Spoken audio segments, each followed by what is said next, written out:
Hello friends, ചാണക്യൻ തൃപ്തിയെ പറ്റി എന്താണ് പറയുന്നത്? നമുക്ക് തൃപ്തിയുടെ മഹത്വത്തെ പറ്റി പറയുമ്പോൾ സന്തോഷത്തിന്റെ അമൃത് കൊണ്ടോ തൃപ്തരായ വ്യക്തികൾക്ക് എങ്ങനെ സുഖവും ശാന്തിയും കിട്ടുന്നുവോ, ആ സുഖവും ശാന്തിയും ധനത്തിന്റെ പിറകെയും അവിടെയും ഇവിടെയും പായുന്നവർക്ക് കിട്ടാറില്ല. തൃപ്തി ഏറ്റവും വലിയ സുഖമാണ്. ഏത് വ്യക്തി സന്തോഷവാനാണോ അവന് സുഖവും സമാധാനവും ലഭിക്കുന്നു.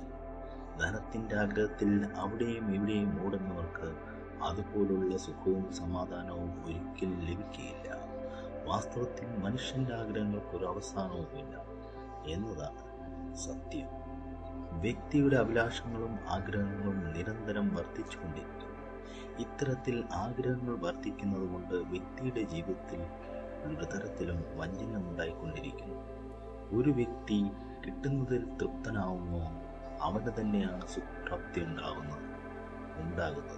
തൃപ്തിക്ക് വലിയ മഹത്വമുണ്ട്. Thank you front.